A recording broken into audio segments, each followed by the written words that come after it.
אתה אחי, שומר מסורת בן לעם כה ייחודי. אני יהודי, וארץ ישראל עמוק בתוך ליבי, רק שמהר יבוא משיח בן דוד. אז יאללה בבא, כולם קוראים לזה סבבה, ואם תרצה תשאל את סבא, הוא יעזור לך לחיות, לדעת מה בדיוק להיות, ולא לחשוב מטעויות. אז יאללה בבא, כולם קוראים לזה סבבה, ואם תרצה תשאל את סבא, הוא יעזור לך לחיות, לדעת מה בדיוק להיות, ולא לחשוב מטעויות.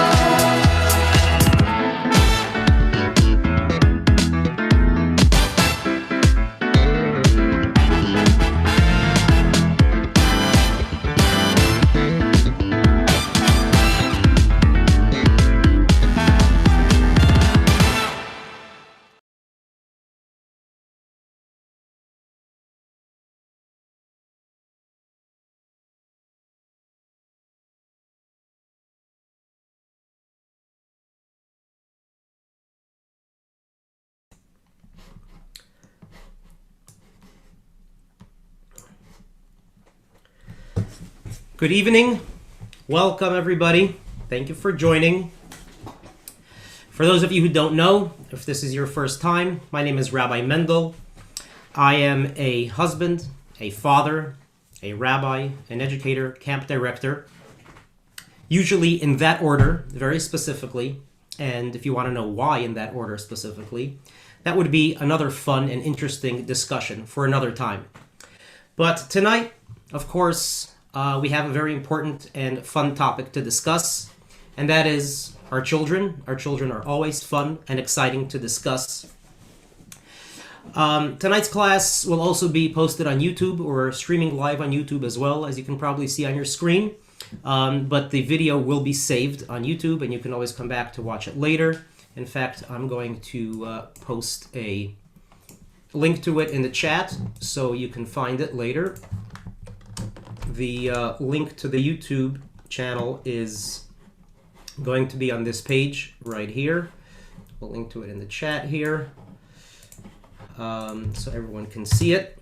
And also, before we begin, I want to post a link to our Camp Insider email list, which I imagine many of you are already on. But just in case, if you want to continue getting emails about such classes and other things about Fairlawn Jewish Day Camp and in general things about raising children in a Jewish community, lots of great information has been coming and will continue to come, God willing, in the future. So you could just sign up there at the jewishfairlawn.org/subscribe and make sure you check off the FLJDC Insider. I do have a little bit of a lingering cough, and I apologize in advance if I will have to break for a moment to clear my throat. Please bear with me. Thank God I'm healthy and everything is well, but I just do have a little bit of a cough. If anyone has any questions in the course of the discussion tonight, feel free to type your question in the chat.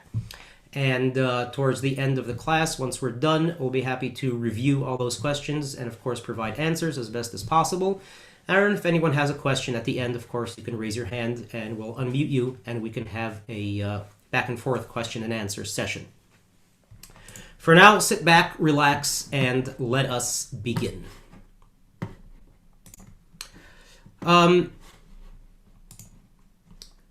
Let me just say that the fact that you are here, I don't know if you're getting problems with the Zoom, but I'm getting some flickering and issues here.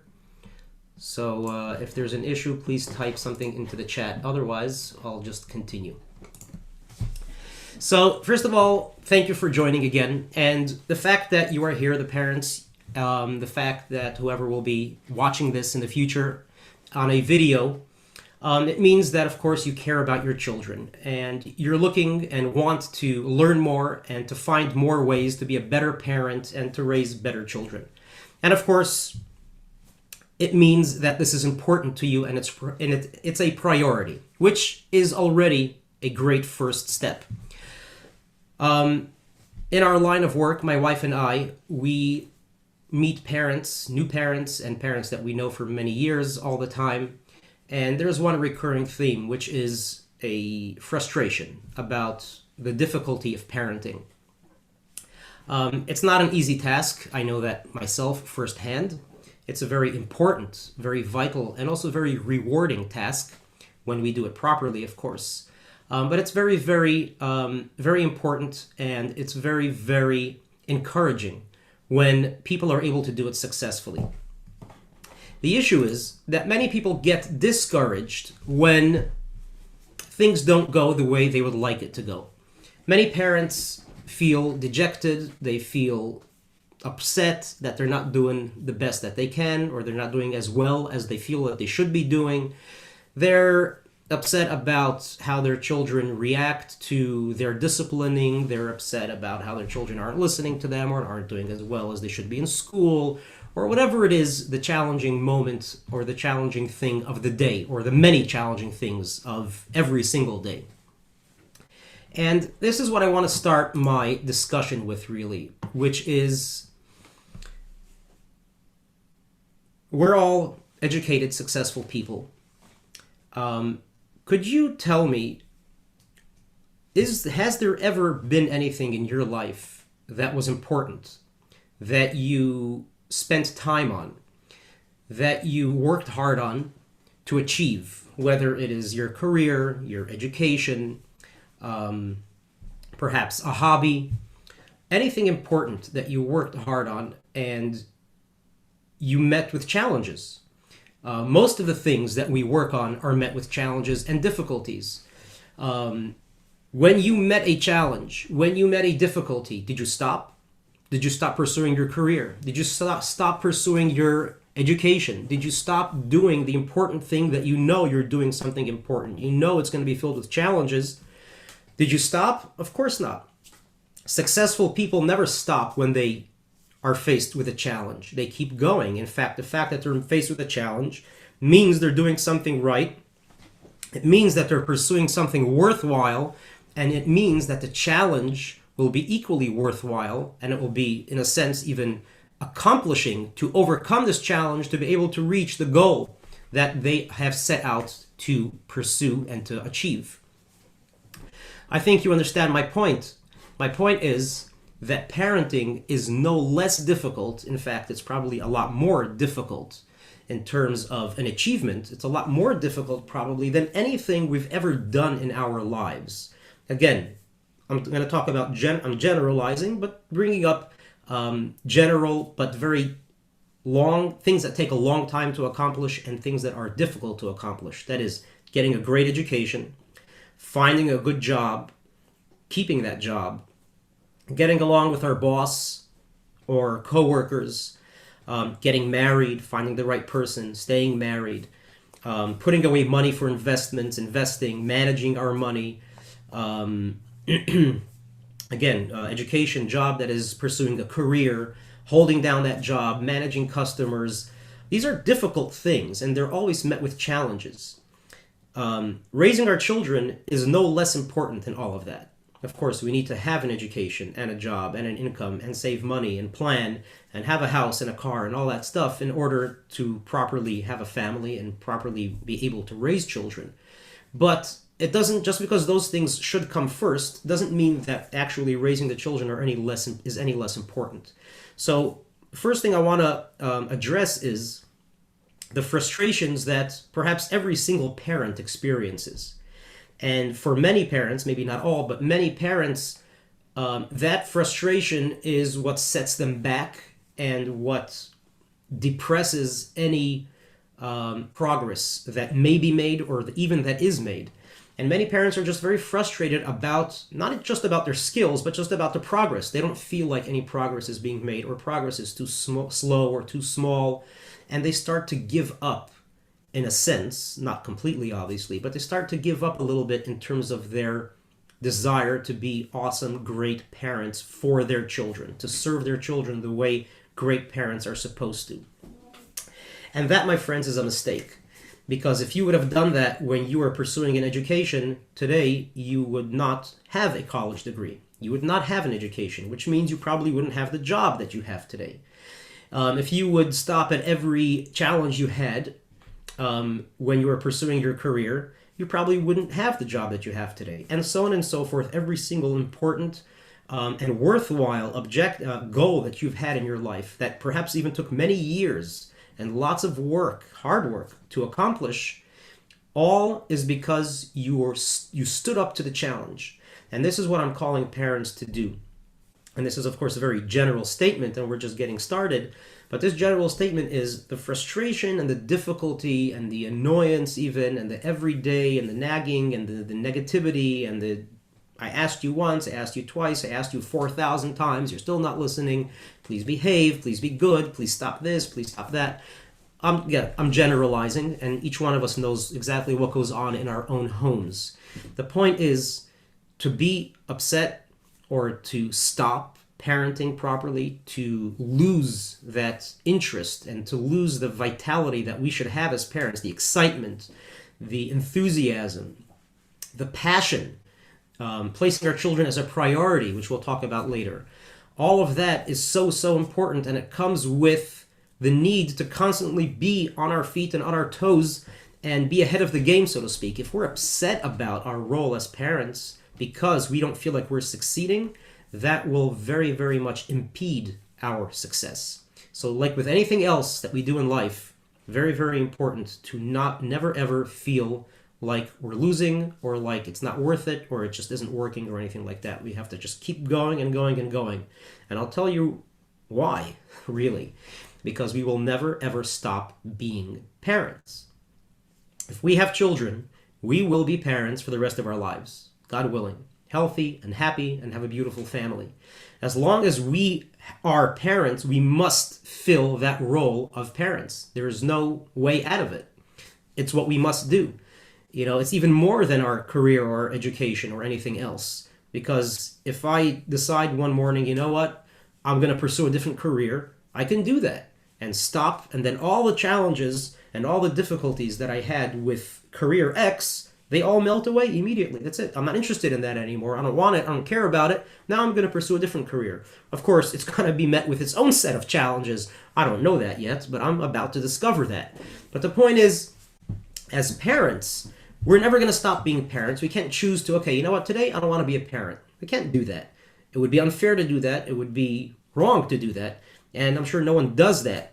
And so therefore, because we will always be in the role of parents and parenting, might as well also have that mindset. We can never give up. We always have to feel and to understand that we're doing the best that we can. If we don't feel like we're doing the best that we can, let's start doing the best we can.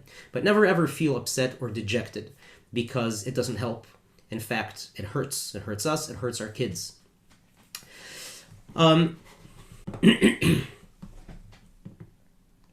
You might have heard the story. It has been going around social media for quite a while. There's a story about this individual who was bringing an analogy for parenting from a trip to an amusement park. I'm not sure if any of you have been to an amusement park before. Certainly at Fairlawn Jewish Day Camp, we spend lots of time at amusement parks, as some of you know. At amusement parks, we go on rides. And depending on the type of ride, each ride has its own kind of guidelines. And within those guidelines, each ride has a specific and certain type of restraint or buckle or seatbelt kind of.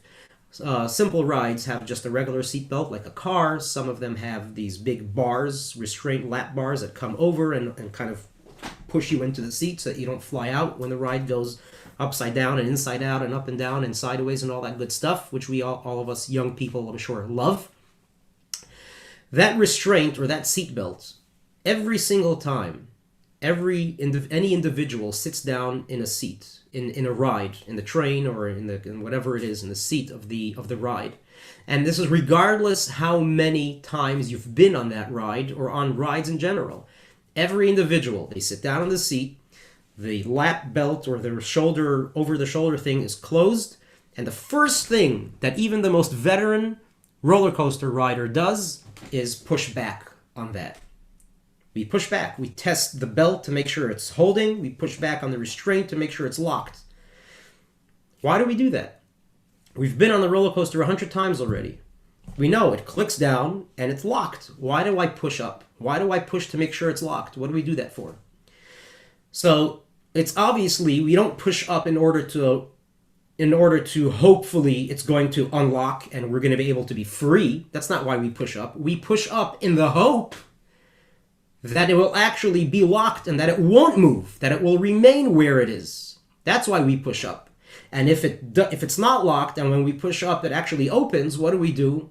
We get up, we call an attendant quickly before the ride starts going and we tell them, hey, something's wrong with my restraint. Please make sure it works or else put me in a different seat.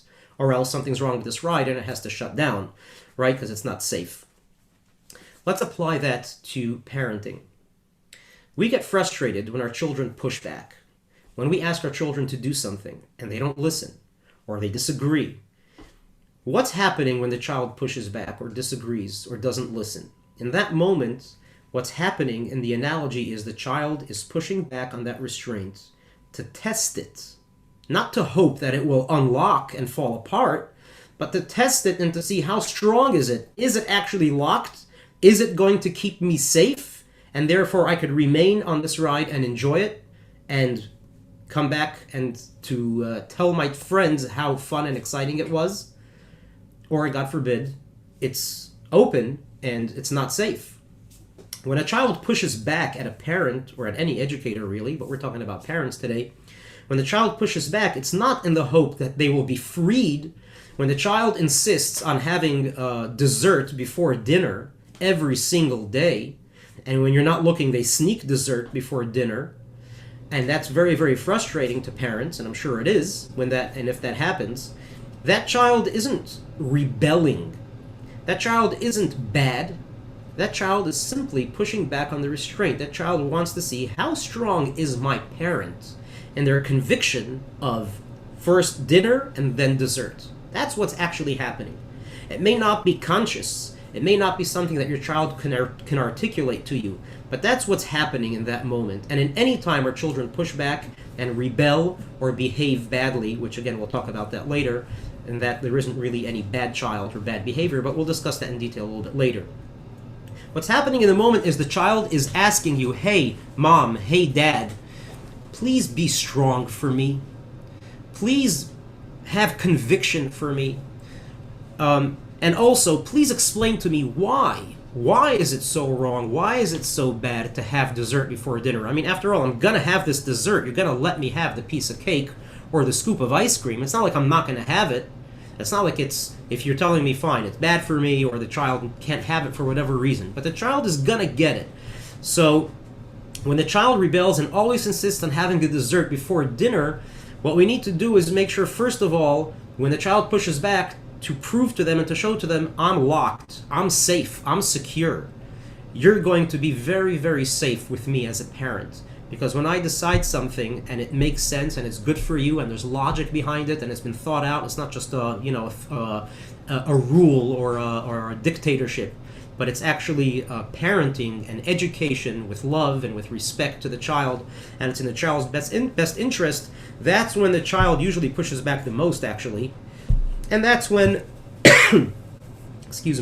that's when the child will also want to push back in order to test: is my parent actually believe what they're saying? Do they actually have my best interest in mind? Will they just let me do whatever I want? Which means it's not really that important. Or will they just keep nagging and nagging at me for doing the wrong thing? Will they take the time and the patience to sit down and explain to me why it's important that they listen and why dessert should not come before dinner? And whatever reasons you may have for dessert not coming before dinner. And every parent might have different reasons, and that's fine. But the point is, when the child pushes back, realize that they're pushing back in the hopes that they will find the restraint locked, safe, and secure, with logic, with reason, with patience, and with love. Very, very, very important thing that parents must keep in mind.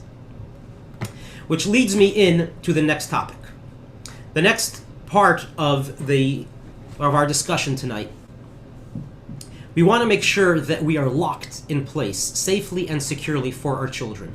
How do we do that? I made a list here of 5 things. That list may be a little bit longer. You may have your own things that you would like to add to this list, which of course is fine.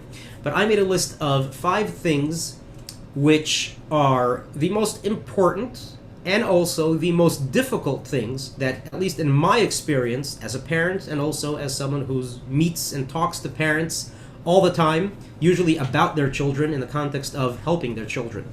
I want to preface and say that I don't have a degree in psychology or anything even remotely closely to that, and that everything that I'm sharing tonight and in general I share based on my experience as a father, and as an educator, as a camp director, as a rabbi, and as someone who's been working with families and with children and with parents for many, many years, a little bit more than 20 years now.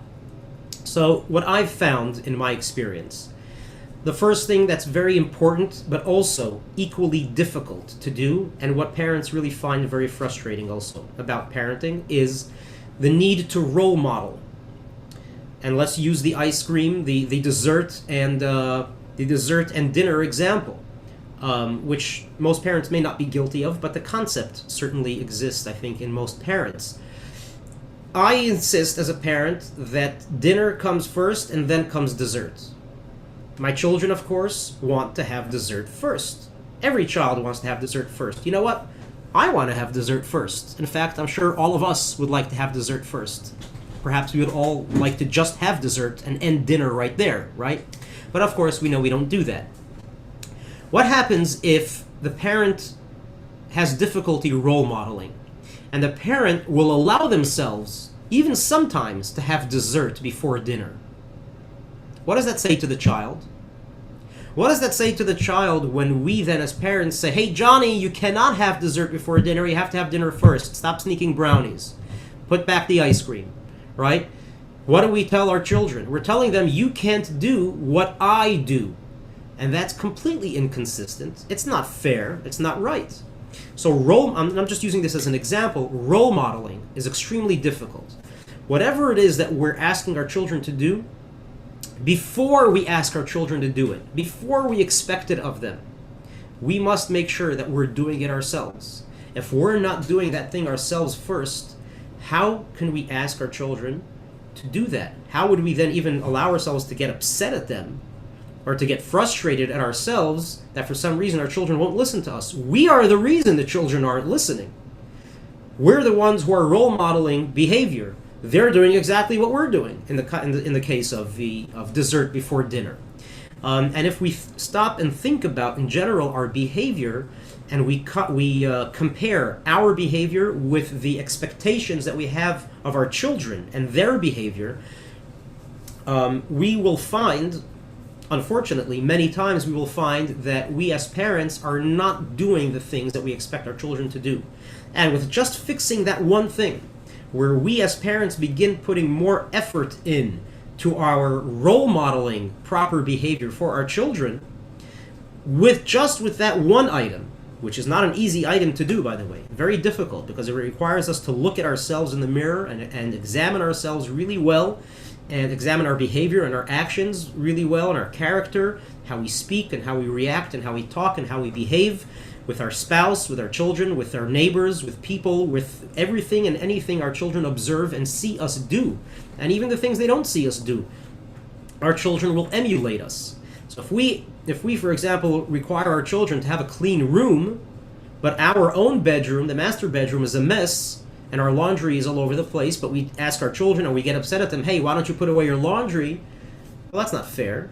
If we want our children to clean up after dinner and put away their trash and put their plate and their fork and their spoon and their cup in the sink or in the dishwasher, but we ourselves don't do that, we expect someone else to do that for us, that's not fair. Not just it's not fair, it's not role modeling. The key to any kind of teaching or education is role model that behavior first. So that's the first aspect. And when I say role modeling, I'm talking about be the person you want your children to become. It's a very, very specific way of generalizing this idea. If I want my children to be people who are kind, who are helpful, who are thoughtful, who say please and thank you and good morning and good evening and smile, if I'm not doing all of those things, I cannot expect my children to do those things. So there's a general aspect of role modeling the kind of person that I want my children to become. And in fact, and this is psychologically even, most children do become their parents. I think if we look at ourselves properly, we will see our parents in ourselves in a very powerful and strong way, perhaps in a way which is a little bit too much for what we're even comfortable with. But most often than not, children become their parents, whether they like it or not. They become the good parts of their parents. No one's perfect. And they also take on their character and other traits and other characters of their parents, for better or for worse. If I want my children to live up to something, I need to make sure that I am that thing that I want them to live up to. That's number one, role modeling. The second one is very similar, but I think it's different. It's lead by example. And that is, it's the same concept as role modeling, of course, but leading by example is a little bit more specific.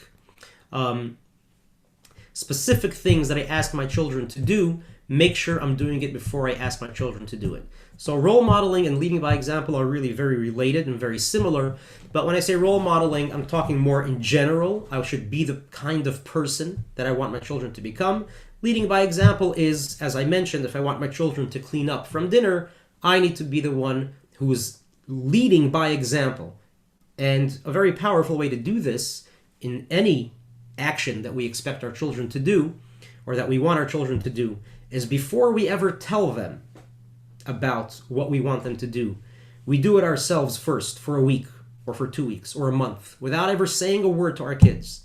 And we make sure that our children notice. We do it in a way and in a smart way that our children notice that we're doing this certain thing or this certain behavior.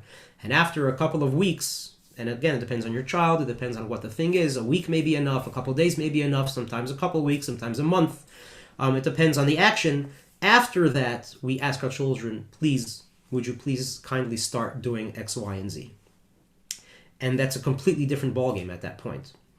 Those of you who may be asking yourselves, what if I've already been making that mistake? What if I've already been asking my children to do things which I myself am not doing yet? Then is it too late? That's it? Is it too late for me as a parent to then expect my child to do this thing which obviously I've not been role modeling myself or leading by example? And I say, of course it's not too late. It's never too late. And the right way to do it is to, first of all, stop talking about it to your children. That's the first thing you do. If it's something that you're not leading by example yet, it's fine. We've just learned this idea. That's okay. The first thing we do is, from tomorrow on, we don't mention it to our children anymore. As frustrating as it may be to us that our children aren't doing this thing, I don't mention it again. I don't mention it to my children, and I start doing it immediately. If I want my child to do it, if it's already happening, I'm not telling my children anything about it. I'm not saying it. I start doing that thing. I give it the week or the couple of weeks or the month, and then I bring it up again to the child. In other words, it's like starting a new slate. And yes, it does work. Because what you're doing is you're also introducing consistency into this. The child knows how important this thing is to you because you've been talking to them about this for the past 10 years. And the child still hasn't picked up on it, or obviously is simply just blatantly ignoring and not interested in doing whatever it is that you've asked them to do or not do. So clearly they know it's important to you, and they know it's frustrating to you. And they know that you're consistent in always asking them to do or not do this thing. Then when you all of a sudden turn off and stop talking about it, the child is thinking, oh, what happened? Something happened. They're not sure what happened yet, right? Something happened. And then one day you don't say anything, and the next day, a week, 2 weeks, 3 weeks, a month, you've created a pattern. You've created a pattern before that where you always tell them about something. It's consistency. Consistency is very important for children. Then you've created a consistency of not doing it at all. Of not talking to them about it at all. Now, at the same time, simultaneously, you are creating a consistency. All of a sudden, dad or mom is doing this thing, which they've always told me to do, but they themselves have never done. All of a sudden, they're doing it, and they stop telling me to do it. Wow, that's a paradigm shift in behavior. But the child says, let's see how long it lasts. and that you create the consistency because you make it last, because we're taking this seriously. And we want to do the best that we can for our children.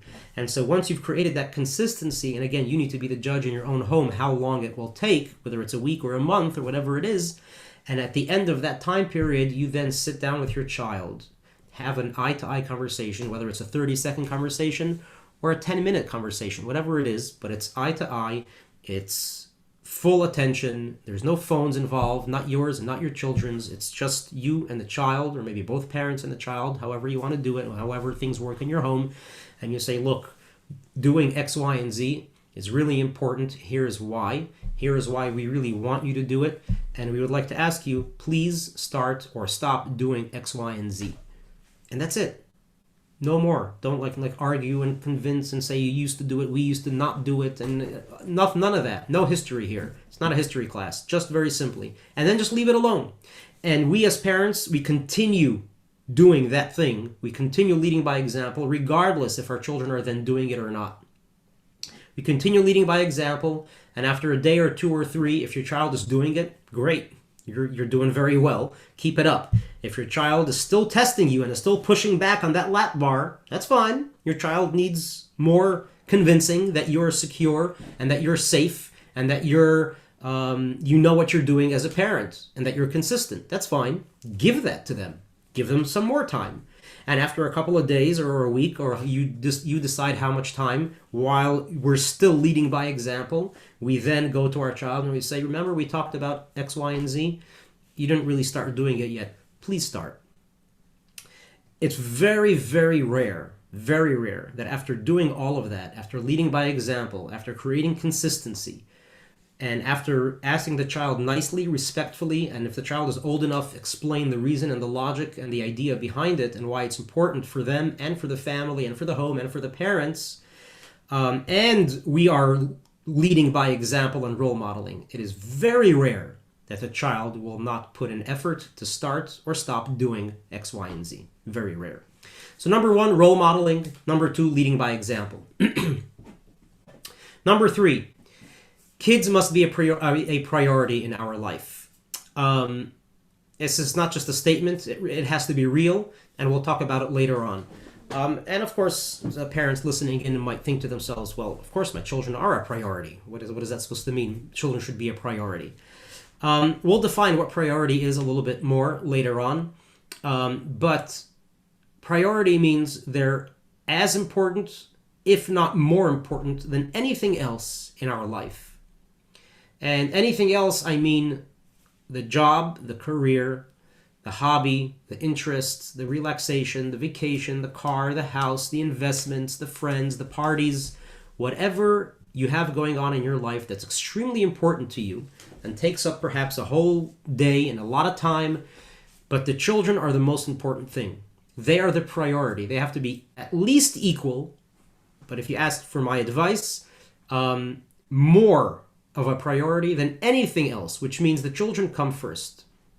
And I mean, a lot of parents can really run away with that idea and then start ignoring everything else in their life, and the children comes first, which is of course also not a good thing. So there has to be a balance between priorities in life, because there are multiple priorities in life, and there has to be a proper balance between all of them, and give them all the proper amount of time and attention that they need. That's children, it's a job, it's the spouse, it's of course the self.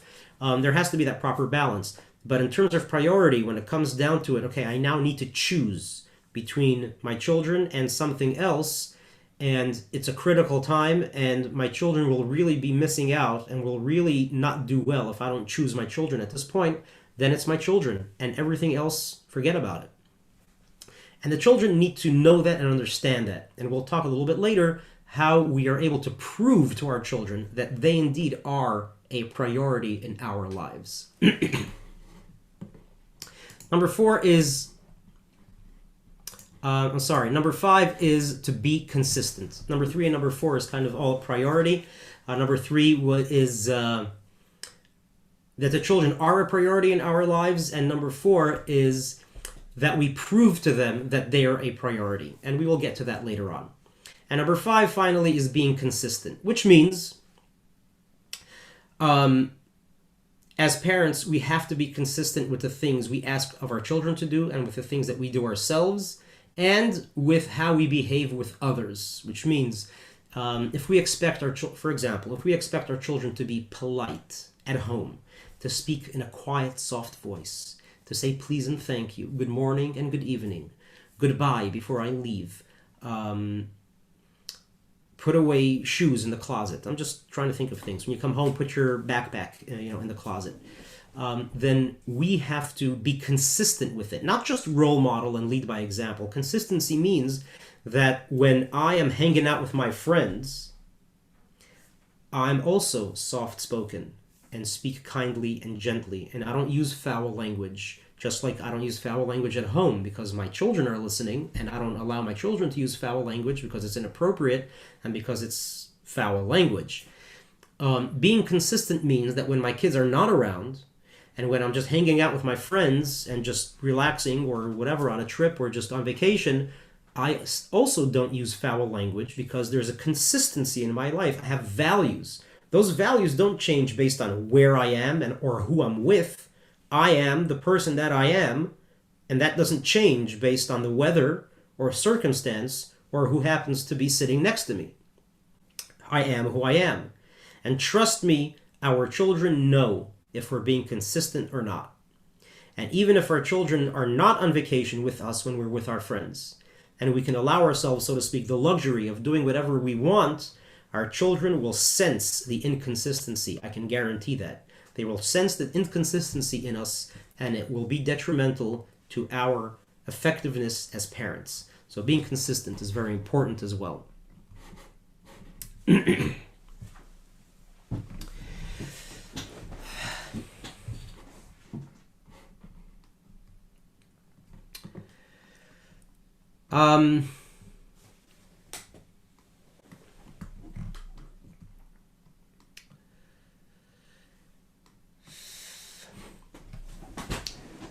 With all of that information, we then go into thinking about and prioritizing our children in the following way.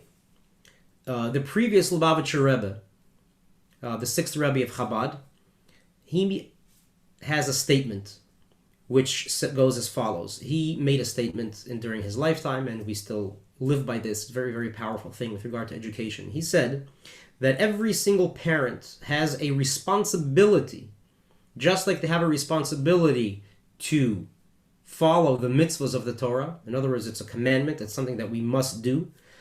We also have a responsibility to think about the education of children, a half hour every day. That's what he said. He determined an amount of time. A half hour every day we have to think about the education of our children. And I've often thought about that statement and exactly what that means for us. Obviously, as Chabad, we take the words of our Rebbes very seriously, and they always have meaning and purpose and depth to it. What did the Rebbe mean by that? What does it mean, a half hour every day? Think about the education of our children. It could mean a lot of things, really.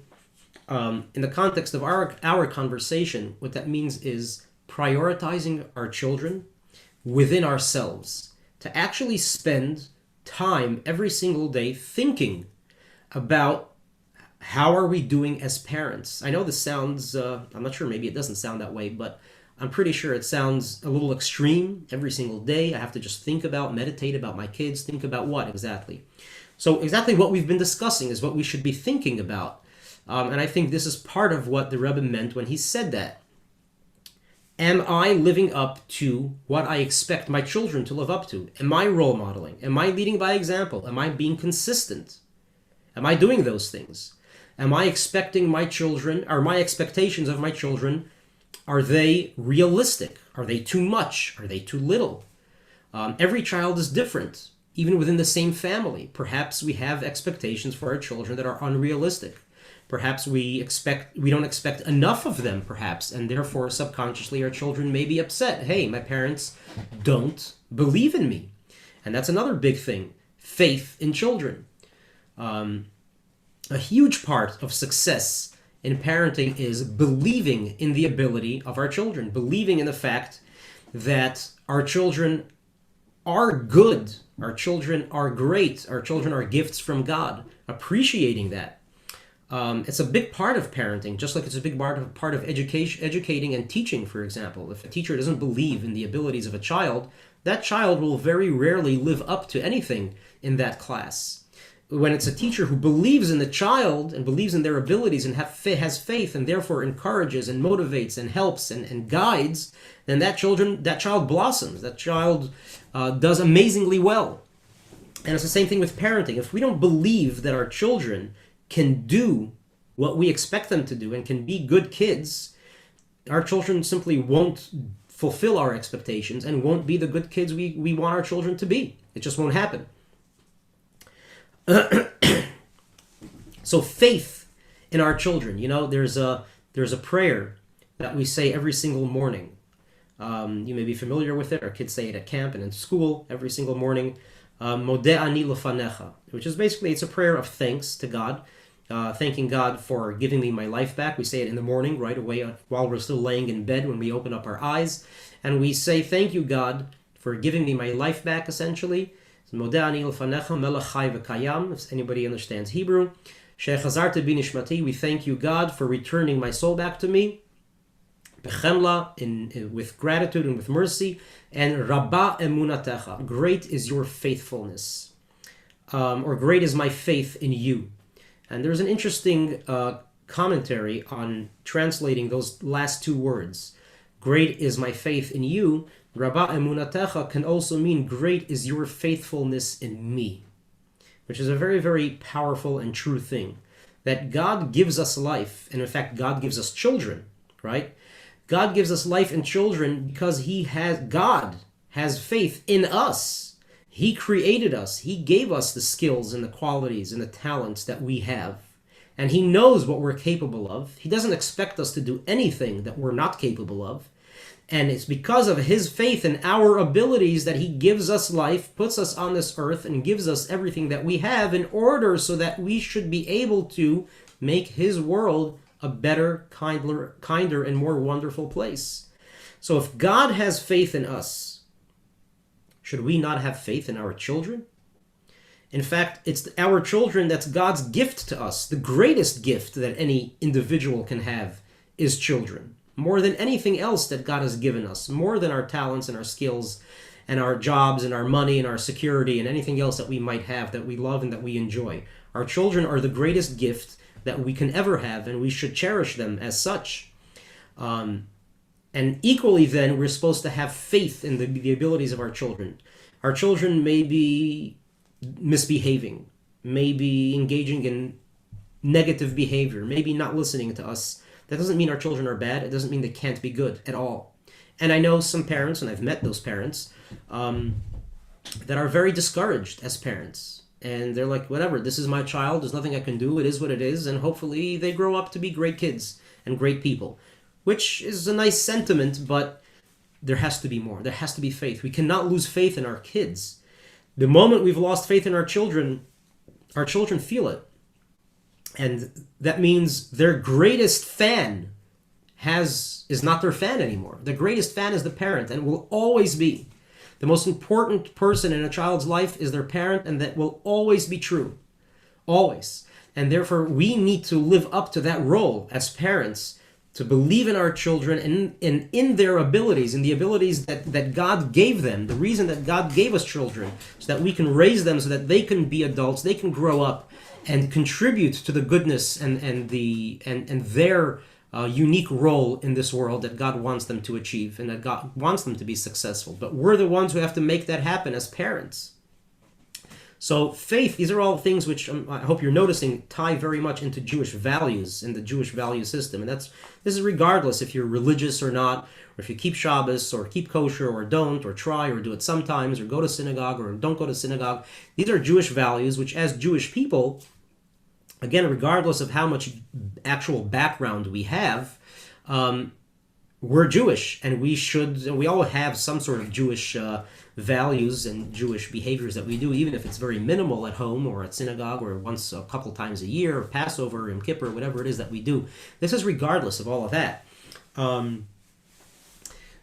the Jewish value system, the system of morals and ethics and values and education, and the focus on the importance of children and educating and raising and making the world a better place, all of that falls into this context of raising kids. And these are all Jewish values: to believe in them, to have faith in their ability, because they have God-given abilities.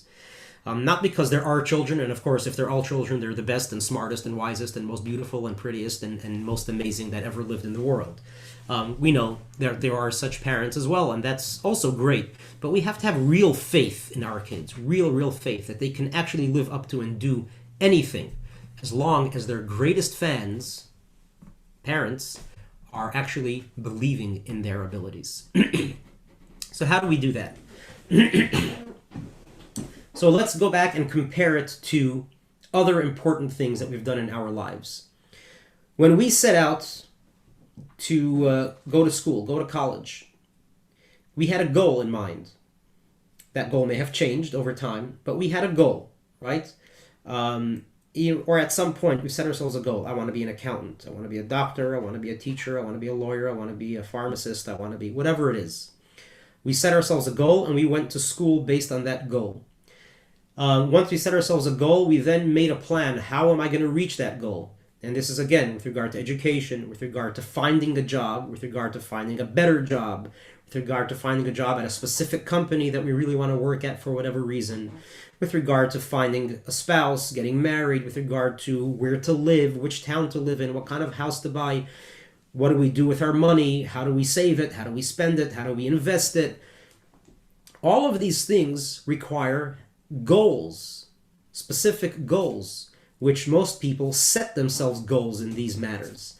And once they set themselves a goal, they also make some sort of plan, and strategize in a specific way on how they're going to get to that goal. And we all know, regardless of how many goals and strategies we have in our lives, we all know that successful people and what is actually universal, perhaps, with all successful people, and is consistent amongst all types of successes, is having a goal and having a plan. That's equally distributed amongst all types of success. If a person doesn't have a goal and doesn't have a plan to get to that goal, that individual will usually never reach any goal. Some people stumble into something by accident in life and get really good at it and do very well. But that is very, very few and far between. If we want to be sure, or at least try to be sure of any kind of success, we must have a goal and a strategy how to get there. And if that's true with anything else, how much more so is that true with the greatest priority and most important thing in our life, which is our children. We have to have a goal for our kids.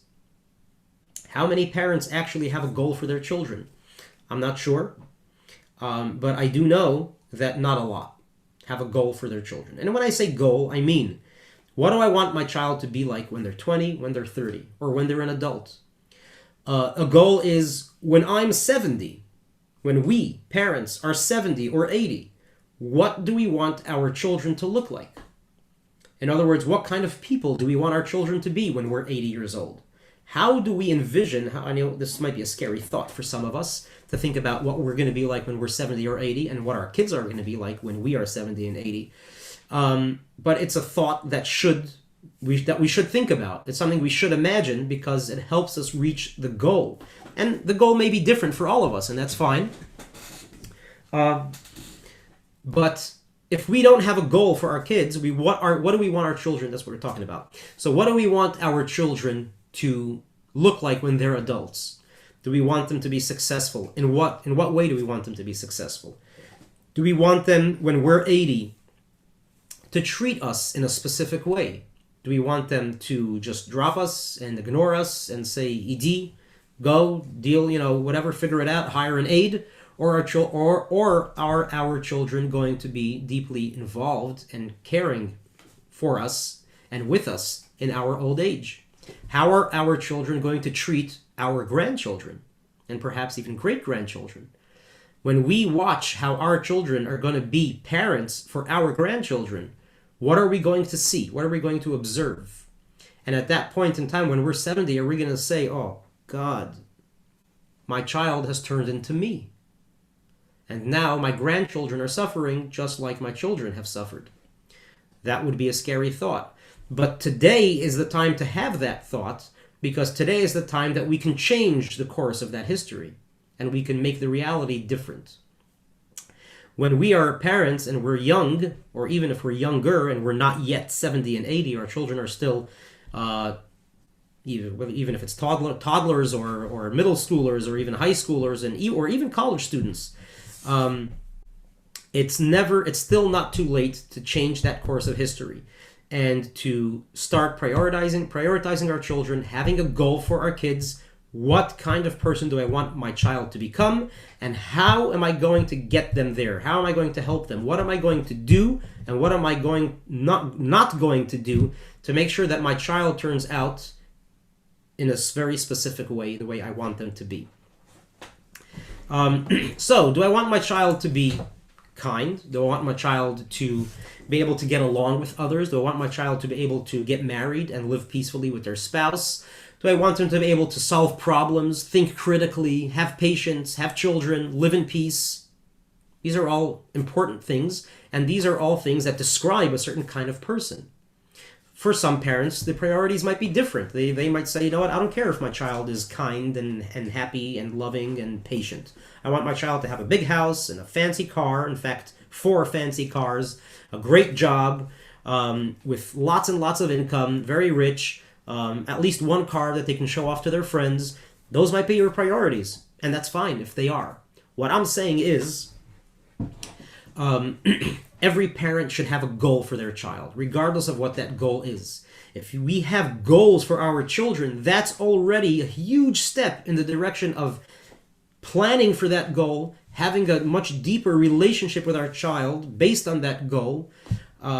It creates a lot more involvement with in our children's lives. It prioritizes our children in our life a lot more, because now we have something viable and very specific that we want out of our children's lives. It's not just like our kids are growing and whatever, the days and the years are flying by and it is what it is and whatever happens, happens. Because we don't do that with our jobs. We don't do that with our investments. We plan our vacations, usually very, very well, because we want to have fun and we want to enjoy it. We don't just say, okay, we'll just go wherever and then whatever happens, happens. Nobody does that, or at least very few people do that. If I'm spending a lot of money on a vacation, I want to know I'm going to have fun. I want to know where I'm going to go. I want to know what I'm going to eat. I want to know where I'm going to visit. I want to, have my list and make sure I do all the things that I want to get done. That's called having a goal and planning. So why would we let our children just grow up? Just whatever happens, happens. Whatever they choose, they choose. They don't choose, they don't choose. They go to school, they don't go to school. They eat, they don't eat, too much, not enough. Who their friends are, what they're doing online. It's all just one big whatever. That's not called having a goal. We would never behave like that with any other aspect of our life. So why are we doing it with the most important part of our life? So having a goal, again, regardless of what that goal is, having a goal for our children, and that goal even, again, it might change, it might shift, just like with other things of our lives, and that's fine. But as long as we're putting in that half hour of thinking that the Rebbe talked about, we're thinking about our children for a half hour a day. And again, if it has to be 30 minutes, if it's 25 minutes or 15 minutes. But if we're thinking critically and honestly and objectively about our children and about how we're involved in our children's lives, and we think about that every day, how am I behaving? How does that reflect on my children? How am I behaving? Am I role modeling properly? Did my child do something that I should have reacted to in a different way and better? I make a mental note and I make a change the next time that happens. That's called prioritizing our children. Our children are constantly on our mind in a positive way, not negative. Oh my God, my kids, my problems, my issues, my this, they don't listen, they do, I wish things were different.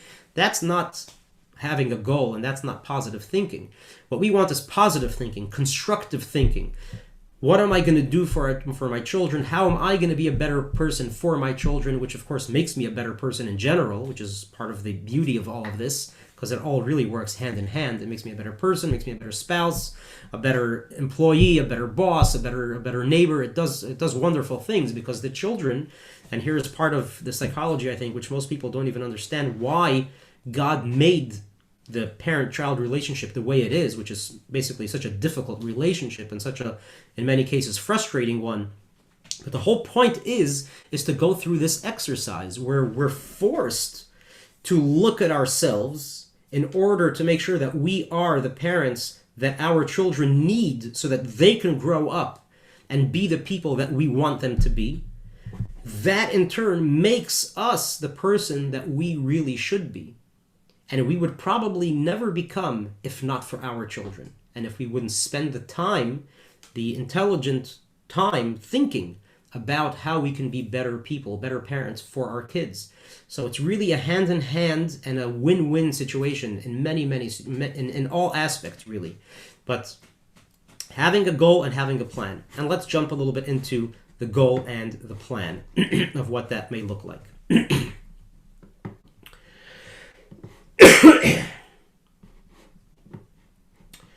Once we have a goal, once we have a plan, we talked about believing and having faith that the child can live up to that goal.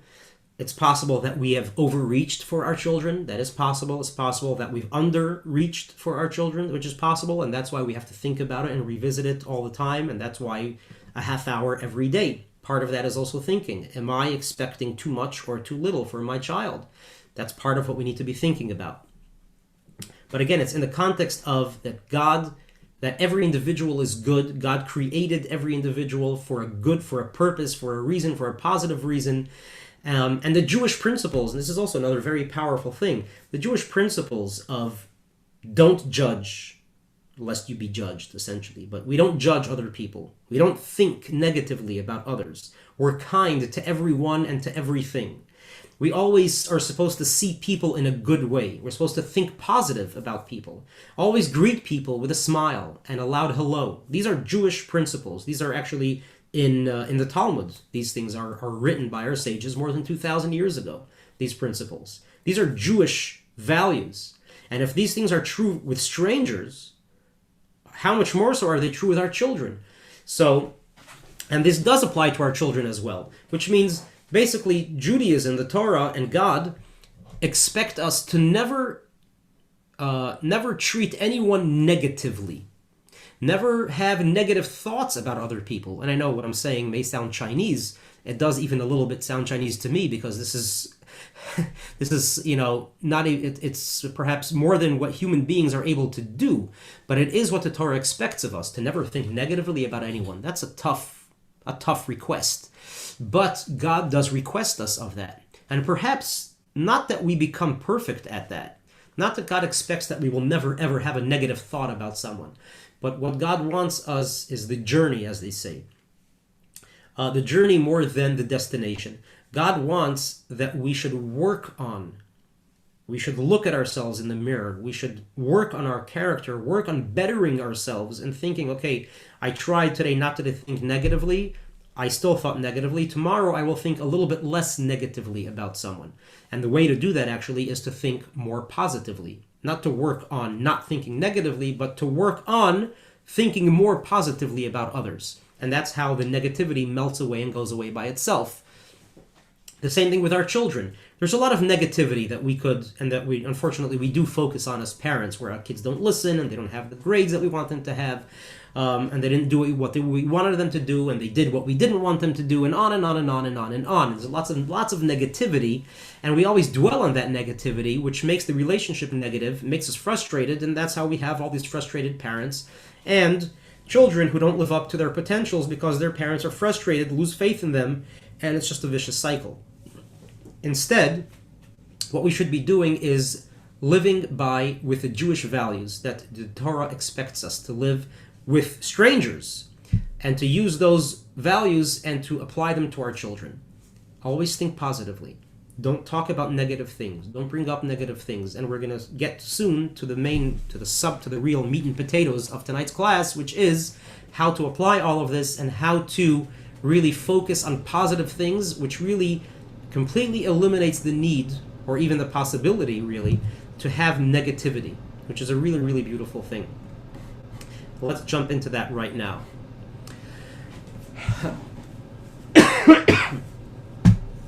So the advertised topic for tonight's class, it took me only an hour to get to it, and I apologize, but we're in it right now. And the advertised subject of the class is stop telling your children how great they are and start telling them how great they are. Sounds interesting, sounds a little bit strange, sounds like someone didn't finish editing what they wrote, but allow me to explain.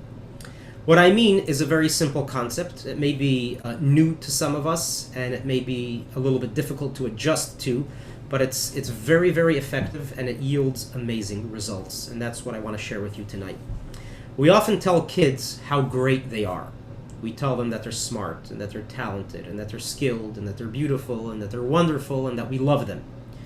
And those are great things, and those are important things, actually, to tell our kids, because it boosts their confidence.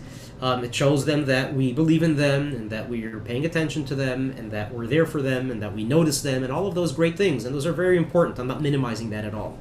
So we're telling our kids how great they are. But what I want to suggest is that we do something which is telling them how great they are, but a lot more effective. It's a lot more effective than just boosting their confidence. I want to suggest that we tell kids how great they are in specifics of how they are behaving, the things that they do or say. And we tell them that the things that they did or the things that they said, and we compliment and praise those specific things that were done or said. And give me a moment and I'll explain.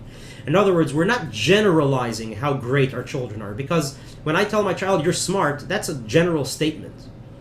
It's very hard to replicate being smart or being beautiful. There isn't really anything anyone can do about being beautiful. You're either beautiful or you're not. And of course, every parent thinks their child is beautiful, which they should, and of course is true. But it's not something that a child can do. You can't do being smart. You can't do being skilled. You can't do being wonderful or awesome or great. It's not something I can replicate. It's just my parent tells it to me. It sounds nice. It feels good. And that's it. And it boosts my confidence, which is great. But I'm saying we need to be doing something a lot more effective when we tell our children how great they are. And so I'm talking about things that are specific, which can be observed or heard by someone. And those are specific actions. Being smart is not an action. When you, let's say, get a good education, that's a smart thing to do. But being smart is not an action. If I'm a smart person, it doesn't mean I did anything smart. I'm just smart. If I do something, which is a very specific action or behavior, that's actually a wise thing to do, that's when you can tell me I'm smart. But don't just tell me that I'm smart. Tell me what I did that is smart, that I can then later repeat again and again. And that's when I can actually start behaving like a smart person. Because we all know, I think, that there are a lot of smart people out there which don't behave very smartly. So there's a very big disconnect between actual behavior and being smart. And those two are not necessarily the same thing.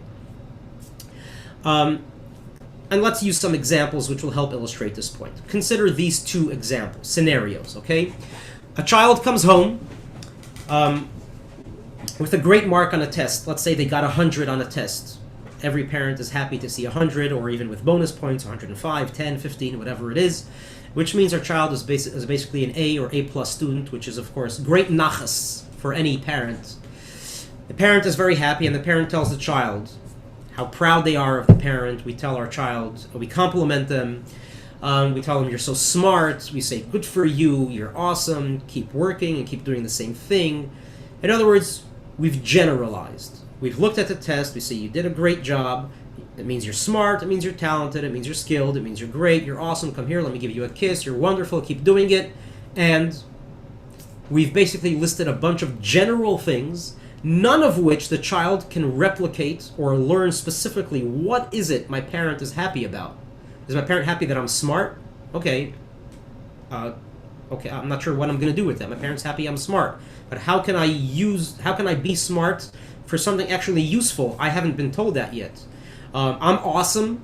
Okay, that feels good, that sounds good, but with being awesome, how do I actually implement awesome? How do I do something that will benefit me with my awesomeness? I haven't been told. That's scenario one, where many parents we just tell our children, we generalize, and we tell them how great they are, which again is important. I'm not minimizing that. What I'm saying is we should be doing a lot more, which includes these generalities, but it adds a very, lots of great and very important layers to this. And this is scenario 2. Scenario 2, the same child comes home with a great mark on the test, 100, an A+ student, and the parent reacts and of course says, it's so happy, and I'm so proud of you, and I compliment the child, and we tell the child, you're such a hard worker. I'm really glad you took the time to pay attention in class and to focus. I'm really glad you took the time to study, to review, and to work hard. The fact that you got 100 on this test means you did all those things and you worked hard. And I'm really proud of you. And I'm really happy that you're using your intelligence in this very important way of studying and learning and doing well in school. You're so smart, good for you, you're awesome, keep working hard. Listen to the words that were used in scenario number 2 and compare them with the general things that were used in scenario 1. Scenario 1 were a bunch of generalities. Scenario 2 are very specific things that the child, where we're pointing out the child's actual positive behavior, which the child is complimented for the specific behavior, and the child can repeat. Because when I tell my child, you worked hard at something, oh, I worked hard. Now I know what hard work means.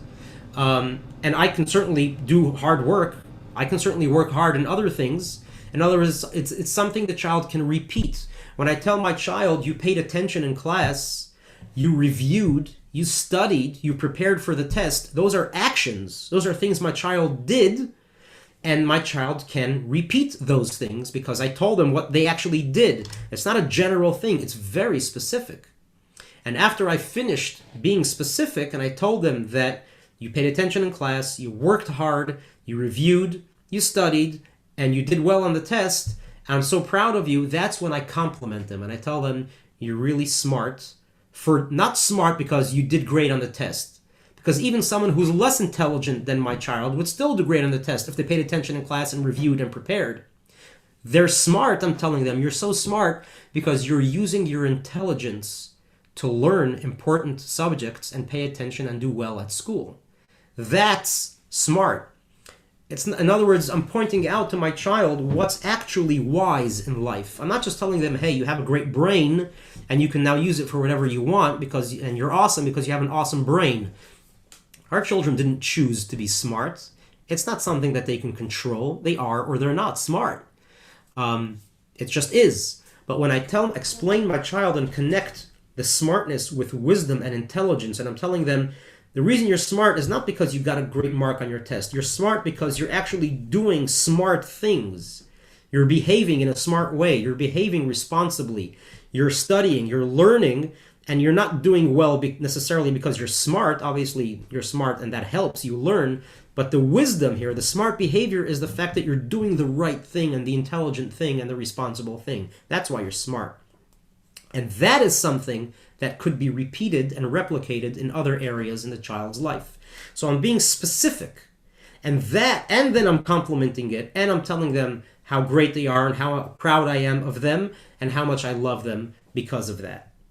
So I've included all those generalities of option 1 of scenario 1, but in scenario 2 I've also added very, very specific things that I'm proud of my child, which when my child hears that I'm proud of them for doing those specific things and I praise them for it and I tell them that because of that, this means you're a smart person, my child says, hey, that's a lot of great positive attention. I love this. This is great, right? And now I know what I need to do to get more of it tomorrow.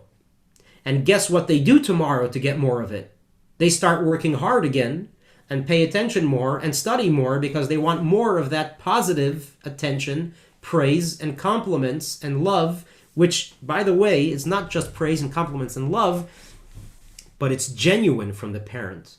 In scenario 1, when parents are just generalizing, the child feels, okay, yes, I know, of course, my parent is proud of me. I got 100 on the test, obviously. And I know my parent loves it, and my parents are, from the child's perspective. But when we just generalize, the child feels, oh, it's just a bunch of generalities. And my parent is really just trying to get through the next 10 seconds.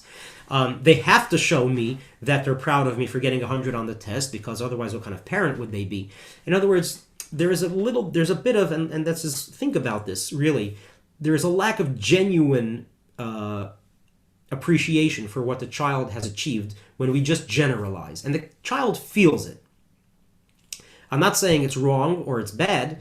Of course, it's good. But what I'm saying is we could do much better, and we should do much better. And it's a lot more effective, and it's a lot more meaningful, because when we are specific, the child then on the receiving end feels, oh, my parent actually thought about what it took me to accomplish this A+ grade. And to the child, that's a lot more meaningful, because it means my parent thought about me. My parent is putting themselves in my shoes. Getting 100 on the test is not just something that happens for most children. It does require a degree of hard work, paying attention in class, reviewing, and being familiar and knowledgeable on the topic at hand, or whatever topic and subject the test is on. But the point is, my parent has put themselves in my shoes. That is powerful. That's a connection. And it's so much more effective than just generalizing. And this is what I mean when I say that we should tell our children how great they are. Specifically how great they are, the great things that they've done.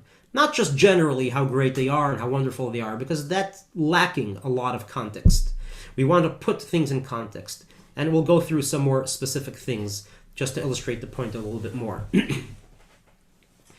Another powerful thing of being specific with our children is that when there's a sibling or a few siblings involved, and in most families, at least families that are not very young anymore, there are a few siblings, and usually the siblings will hear what's going on with the other sibling, especially if the parent is providing positive feedback and praise, or even negative.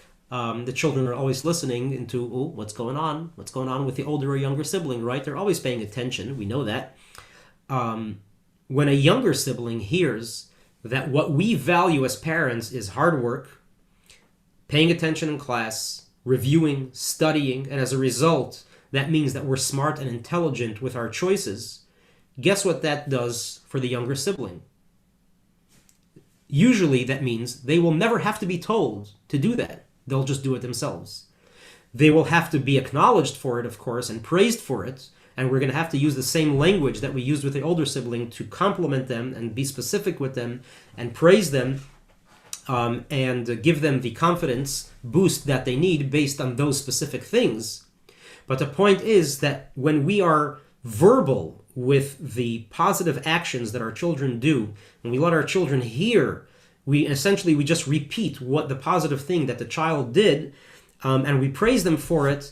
And it's not just the child that we're talking to that's on the receiving end of these very powerful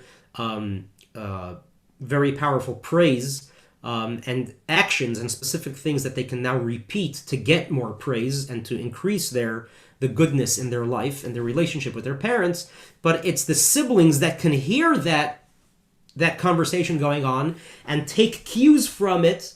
And that means that many times, I would venture to say most of the time, overwhelmingly majority of the time, the younger siblings won't even have to be told about these things, because they already know it, they've heard about it, and of course, the very important part, remember, if parenting is consistency, we're doing this for all of our children, and regardless of their age, and obviously age appropriate, right? We're not going to compliment a 10-year-old for brushing his teeth properly. We might compliment a 10-year-old for actually brushing their teeth, but not necessarily for brushing it properly or whatever it is.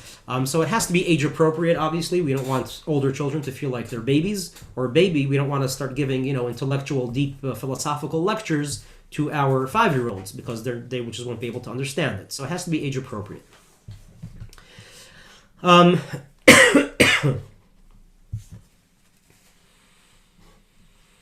We talked a little bit about stopping to focus on the negative. So, and we talked about how do we stop focusing on the negative, which of course is unfortunately a big part of parenting, is the seeming constant need to focus on negative things. And of course, as parents, it frustrates us very much. The solution, the antidote, is stop focusing on the negative, period, end of statement, done. And for a lot of parents, this is scary, especially in the beginning. They're like, what do you mean? I'm not going to tell my child to clean up or to finish eating or to put away the laundry or put away the toys or clean up their room or do their homework. They'll never get done. If I won't tell my child to stop watching TV or put down their phone or stop playing video games, they'll just play it for the next 4 weeks and they'll never stop, which again is possible. And I'm not telling any parent specifically here what to do. Of course, we're all adults, and we each need to decide what's appropriate and the balance, really, of what we're talking about tonight, and to balance it out properly and apply it really to your family, to your household, and to your specific to the needs and to the really character of your specific children. So we're giving general things here, but of course, I hope that each parent will be able to tailor it properly to their unique household and the situations and the characters of the people in your households. So when I say don't focus on negative, it doesn't mean that just stop all negative and don't tell your children anything anymore. That would be an extreme, and we don't believe in any form of extremes. Extremes are never good. Not good and not bad extremes are never good. There has to be a balance. So when we say stop focusing on negative, I'm saying exactly that. Don't focus on the negative. There might be a time where you have to tell your children, okay, stop. Because if your child is playing video games for the past 8 hours and it's a snow day and you need to tell them to stop, you tell them to stop. All right? Hopefully a lot before 8 hours, by the way. But the point is that sometimes we need to just tell our children and engage in some sort of conversation which is negative in a sense. But to constantly kind of dwell on the negative aspect of you didn't listen and you didn't follow and you didn't do and you didn't live up to and you didn't complete, or you should have and you could have and why didn't you, all of that should really stop. And most of it should stop cold turkey. Just stop it all. And just trust the system, if in a sense. And for a lot of parents, of course, it's going to be difficult to stop, and it may be a process where you teach yourself and learn to stop. And that's where, again, what the previous Rebbe said, think about your children for a half hour every day. And this is a mind exercise and a character exercise where we're training ourselves and teaching ourselves how to become better people and better parents. And if that process takes a while and we have to train ourselves how to engage less in negative conversation or negativity with our children, then that's fine. It could be a process. But the $1 million question is, what do we replace it with? Because we can't just stop telling our children what to do or what not to do. And of course, the replacement is positivity. Replace it with positive stuff, positive praise. Catch your kids doing something good and praise it and describe it to the end of the earth.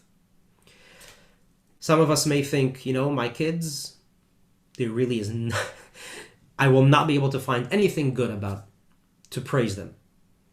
And that might be true. Maybe. I don't believe it so much, but it might be true. But even if that's true, you know what they say about a broken clock, right? Even a broken clock is right twice a day. It's very important, and this process really of specifically pointing out what our children do and focusing on positive and praising them, part of this exercise is for the parent to search, to look for. In the professional field, it's called mining. When we mine, like for diamonds or gold or things, we mine, we dig deep in the dirt, we look and we find them. Oh, there is a little bit, right? Most of it is dirt and garbage, but we're looking, we see, oh, there it is, oh, there it is, oh, there it is. And we mine for the good things.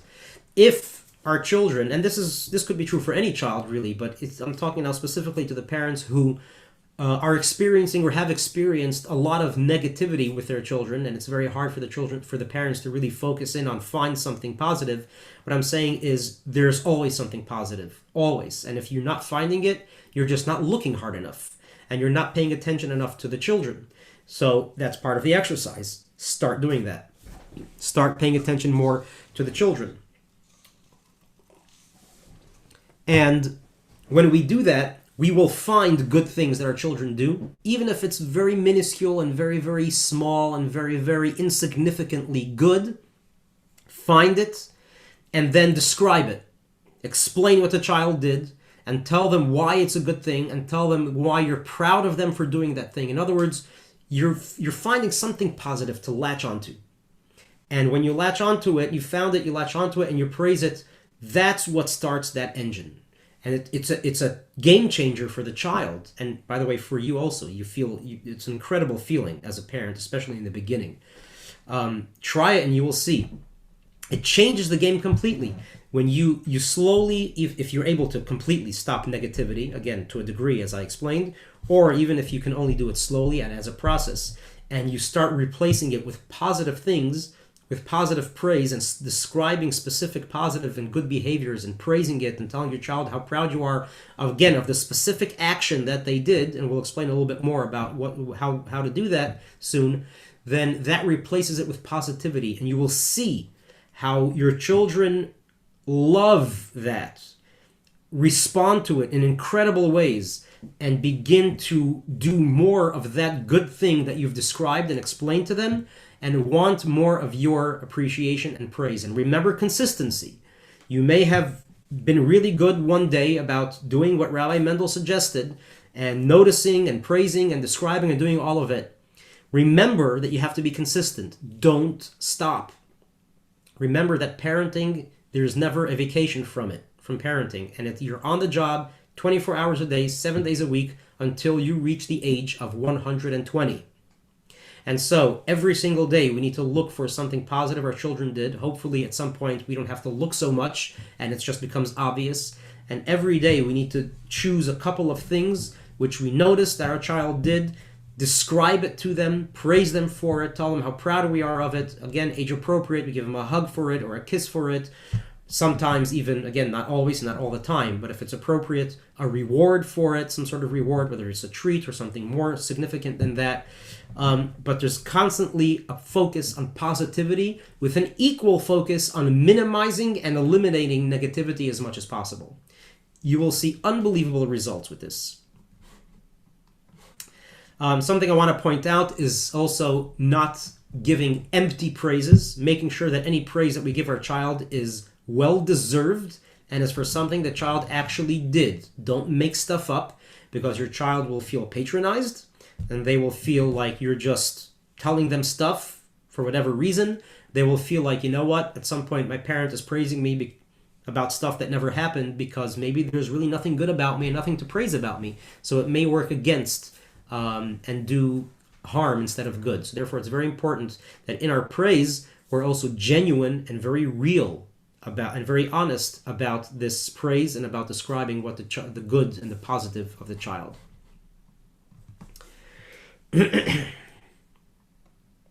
Let's talk a little bit more about what specific means, because this is really important, and we'll probably end off with that. This is in the context also of having a goal and having a plan. And what's really, really helpful to accomplish this well is for us parents to do homework. When I said before, we talked about having a goal for our children, what we want our children to turn out to, how do we want our children to be in 10, 15, 20, 30 years from today? How do we want our children, what kind of adults do we want our children to be? And make a mental picture of what that's like. And then strategize and make a plan how you're going to get there. What I mean by that is, very specifically, for today, and depending on, and for each child, this could be different, depending on the age and depending on what the child is up to in life, kind of. Sit down with your spouse, if you have a spouse and you're together, if not on your own, and if you're a single parent, and make a list of behaviors of things that you want your child, kind of like a wish list, okay? A wish list of what you wish your child would do. Again, it's positive things, not what you wish your child wouldn't do, but what you wish your child would do. I wish they would clean up their room. I wish they would listen. I wish they would do homework without being told. I wish they would stop fighting with their children, with their siblings. That's also a negative, but it has to be turned into positive. So you could say, I wish my child would get along more with their siblings. So this is another kind of way, which again perhaps is a topic for another class. There's a lot of negativity which could become, if phrased differently, could become positive, and it's very important to choose the positive phrase and to think that way too, which means not stop fighting with your sibling. Start getting along with your sibling. That's the right way to think about it, that's the right way to phrase it, and that's the right way to notice it and compliment it and specify it and praise your child for it. So it's not like at the end of the day, oh, I noticed that today you didn't fight with your sister. No. It's today I noticed, and a very specific thing, I noticed that today you shared a toy or you shared a pencil or you played a game together or whatever it is that you did. You find that moment, which could be a very insignificant kind of nothing really to write home about, essentially. But if you notice that one of the siblings did something for the other, and usually these guys are always fighting and at each other's throats, but in this case, they did something nice, jump on that action.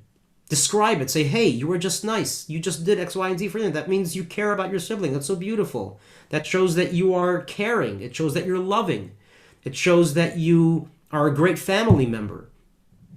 I really, really love that. I really appreciate that you did that. Thank you so much. It means that you're a great, awesome, wonderful brother or sister or child or whatever it is. And everybody in the house should hear it. I mean, don't scream it and go crazy, but whoever's in the vicinity should hear you saying that. And that little bit of positivity will infuse so much excitement into that child, they will already get the message, hey, I should stop fighting with my sibling. You don't even have to say it. Only focus on the positive is what I'm trying to say here. And we need to just start thinking in that direction. And that's really what starts to then rub off on how we talk to our children and also how our children start to behave and how we think. So having a predetermined wish list for our children. I wish they would behave better. I wish they would do their homework. I wish they would do their homework without asking. I wish they would clean up. I wish they would clean up without asking first. So many times parents have wish lists and they want their children to do things. Sometimes the children do things, but they have to be asked first. And at that point, that's already a higher level, if you will. At that point, the parent says, I don't want to have to remind you all the time. You're old enough to know this by yourself and to do it without being told. And if you feel like your child is old enough and mature enough to do whatever it is without being reminded and told, that should be the expectation. And when your child lives up to it, that's when you jump on it and you praise it and you describe it and so on. But if that should be your wish list. So your wish list could consist of a bunch of things that you wish your children started to do. Some of those could be things that you wish your child started to do without being reminded first, specifically, because your child already does it. You just have to remind them. Make a wish list, and that wish list could be, it should have at least, 10, 15 things on it, items on it. I wish my child did their homework or was nicer to their sibling. I wish my child cleaned up, put away the laundry, cleaned up after dinner, helped in the house once in a while. I mean, specific things. You can think of things. I wish my child was kinder. I wish my child said more please and thank you. I wish my child said good morning. I wish my child would smile more. Whatever your wish list is, really. It should be realistic. It should be unique to your child and to their abilities and to their age and to, in general, the setting of your household. So make a wish list of behaviors, of specific things that you wish your child did that you can see them do. Don't say, I wish my child was smarter. I wish my child was happier. It's very hard to define that in a specific action. What we want are specific behaviors as a wish list. And after you have a wish list, this is also very important. After we have a wish list, then we want to put each of those behaviors in a category. A category of the kind of person who does this behavior. For example, a child who does homework without being reminded to do homework is a child who is responsible. You can put it in a category of responsible. You can put it in a category of mature. For example, a child who gets along with their sibling is kind, is thoughtful, is loving. These are types of people, characters. So the action, the behavior, should then fit into a type of character or a type of category.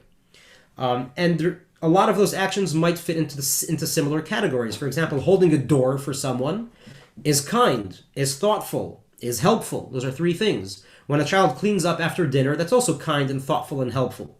You can add to it. You can also say it means that you care about your parents. It's respectful to your parents. When a child, again, gets along with their sibling, it means that they're kind, they're loving, caring. It could also be thoughtful. There's many different things there, but it's very important to fit the behavior, the action, into a category, because what you're then going to do when you implement this is you're going to say, I saw you hold the door for that person when you walked into the mall. That means you're kind, and it means you're thoughtful. I'm really proud of you. Thank you for doing that. You're a great kid. I'm so proud and happy that you're my child. What that does to the child is a number of things. First of all, you described what they did, which to the child means you thought about it, and it's not just an empty compliment. It's meaningful, it's purposeful. B, the child can repeat it. It's easy for the child to understand now, being kind or holding a door means I'm kind. I like being kind. Being kind feels good. I like it when people tell me that I'm kind. I don't know why I like it, but it just feels good to be told that you're kind. That compliment feels good. So I want to do it again. How do I do it again? I can find another person to hold the door for. Just make sure your child doesn't become a doorman or girl at the mall, right? So that's where balance comes in, of course. But my point is that when I'm describing the action, they're kind. Okay. It's kind to hold the door. You holding the door means you're a kind person. It means you're a thoughtful person. So the child then understands that doing this action means that I'm this kind of person. And they connect it with a certain behavior. It's very powerful because it then allows a child to connect what they do with the kind of person they are. And then when they're told many times by adults, whether it's parents or teachers or coaches or educators or anyone else, I wish you were more responsible, which isn't really a tone of voice or a way we should be talking to children in general, especially after today's class. But I'm sure our children will hear that in the course of their lives. When they hear the words, I wish you were more responsible, or you should be more responsible, many children have no idea what that means, responsible. It sounds like a fancy word. It sounds like something people should be doing. Yeah, but I have no idea what it means. How am I supposed to be responsible? Or even if I compliment my child and I say, you know what, you're such a responsible child. You're great. Or let's say when they come home with that test, as we described in the story, and they have 100 on the test, and I tell my child, hey, you're such a responsible kid. My child has no idea what they did to be called a responsible person. We have to articulate that. When we articulate the responsible aspect of it, that's when they connect the behavior with the type of person that they are now. And they're more importantly, they're also connecting the fact that I am the kind of person that I am because of my behaviors, which means they're connecting the fact that I'm doing things, and now I'm becoming the type of person based on my actions, which also a lot of children don't think about. I think many adults even don't think about the fact that we are what we do. We become the kind of person that we have done things to earn the kind of person that we are now. In other words, I'm not a nice person. I'm not someone with a great reputation and that people like and respect and want to emulate because I was born that way. Of course, that never happens. People earn respect. People earn confidence. People earn the fact that others look up to them, and so on and so forth. How do they earn it? By their behavior, by hard work. So these are very important messages that we should be sending to our children. So basically, we make a list of actions, and then we connect each of those actions to a type of character, to a type of behavior. And then once we have that list, we now start searching. Now that we know what we want our child to do, again, positive actions, what we want our child to do, we now start looking for opportunities, for times, for instances and scenarios where our child does any one of or a combination of anything on our wish list. So the wish list creates and helps us notice the good things that our child does, and then once we see our child do it, of course, we can then jump into then describing it, praising it, complimenting them for it, and so on. But if we don't make that wish list, it becomes very hard for us to focus in on the positive behavior of the child. Essentially, when we make a wish list, we've described to ourselves, okay, what are the few things at least that I want to look for in my child, which makes it easier to find those things.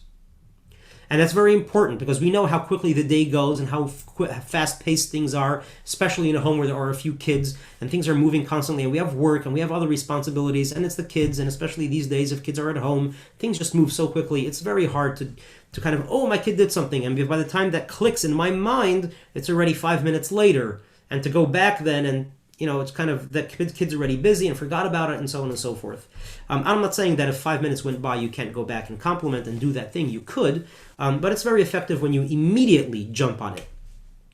That's why having a list, a wish list, which you memorize for yourself,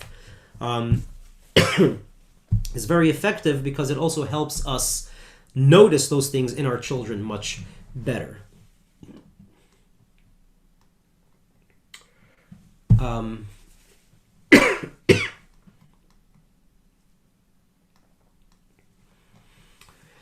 So we've pretty much described, and we've sat here for already over an hour and a half, which is plenty of time, I believe. And I hope that I've been able to be helpful and describe some specific things that parents can do for their children. I want to spend another moment extolling the virtues of positive praise from some experience that I've had. First of all, everything that I've described are things that my wife and I have experienced firsthand, both at home, at work, in school, in camp, in private lessons that we give to children. And I want to talk a little bit about private lessons, by the way, in terms of positive praise and encouragement, and something that I've literally witnessed time and time and time and time again, and it's so powerful and it's so easy, and it's just beautiful, and it's just, to me, it's like, why don't more people do this for their children? I give bar mitzvah lessons, okay? So I teach children for many children, how to read Hebrew, which is not an easy thing to do. It's hard work to learn to read a language which most children don't know before, and of course they still don't understand the language. They don't really know what they're reading up to a certain point. And then, of course, for bar mitzvah, they're learning how to read from the Torah, which is a whole nother set of hard work. Even after they know how to read Hebrew, to read from the Torah is also difficult, and even most people that know how to read Hebrew cannot read from the Torah. It's a separate set of skills. So it's a lot of hard work that the boys have to put in, and these boys are 12 years old. It's they're relatively young. They're in school. They have work. They have extracurricular activities, and this bar mitzvah stuff is in addition to all that. So it's not easy for them. So first of all, I make sure that they understand that I know that, and I appreciate the fact that they're putting in this effort to learn for their bar mitzvah in addition to everything else that they have going on in their lives. And I acknowledge that, which to them also is meaningful, that the teacher knows that they're putting hard work and they're putting effort into this.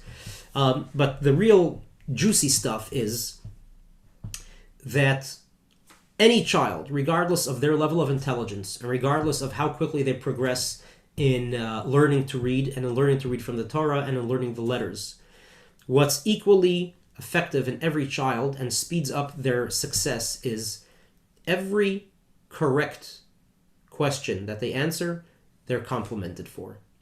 And what I've noticed is when I forget to compliment, the rate of success or the rate of achievement and of learning goes down. It slows down. The more I compliment, when I remember to keep complimenting, it increases. It's literally it's like a meter. It goes up and down based on my responses to how well they're doing. And I want to describe to you exactly how this takes place. When we're learning letters, the child will repeat, and I'll teach them the letter, and then they have to read that letter and then combine it with other letters and slowly make words. Every single time a child reads the letter correctly with a vowel, I say, "Very good, great job, continue." The next letter, literally the next letter, and this is all in the context in a span of 5 seconds. Next letter, got it right, good job. If they get it wrong, I don't say wrong. I say try again. Sometimes I don't even say try again. I just keep my pointer on that and I say, and I just, oh, I didn't respond. That means they have to try again.